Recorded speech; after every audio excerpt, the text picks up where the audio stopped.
అంటే మిమ్మల్ని మీరు ఒక యాక్టర్‌గా జనాలు యాక్సెప్ట్ చేయాలంటే చాలా కష్టపడాల్సొస్తది. హ్మ్. ఎందుకంటే మనం చాలామంది యాక్టర్స్‌ని చూస్తున్నాము. ఇదొక గ్లామరస్ ఫీల్డ్ గానీ, అండ్ ఇలా ఉండాలి, అలా ఉండాలని డిసైడ్ అయిపోయిన జనం హ్మ్. తెలుగు. హ్మ్. ఇలా ఉంటేనే యాక్టర్, ఇలా ఉంటేనే ఎంటర్‌టైనర్ అని ఫిక్స్ అయిపోయిన జనాలు ఉన్నారు. హ్మ్.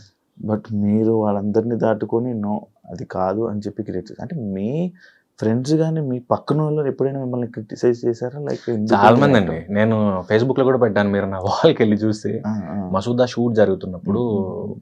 ఎక్స్‌ట్రాస్ కింద చిన్న పిల్లలొచ్చారు. హ్మ్. ఆ పిల్లోడు "మీరు డ్రైవరా?" అని అడిగాడు.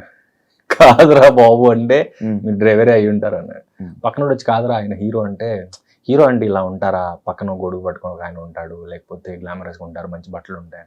సో, హ్మ్. క్యారెక్టర్ అలా ఉంది. సో, వాడికి ఈవెన్ నేను మసూదా షూట్ చేసినప్పుడైతే నేను చాలా వరకు ఇన్‌స్టా స్టోరీ కానీ, వాట్సాప్ స్టోరీ కానీ పెట్టేవాడిని. హ్మ్. నేను ఎక్కిన క్యాబ్ అతను అడిగేవాడు, "మీ సినిమాలో హీరో ఎవరని?" హ్మ్. మేము వెళ్ళిన గోల్కొండ అదేంటది గండికోటలో షూట్ చేసాం. హ్మ్. అక్కడ షాప్ ఆవిడ అడిగింది. నేను షాప్‌లో ఏదో కొనుక్కోవడానికెళ్తే, "ఎవరండి అక్కడ హీరో" అని. హ్మ్. అండ్ ఎస్ఆర్ నగర్‌లో షూట్ చేస్తున్నాం హాస్పిటల్.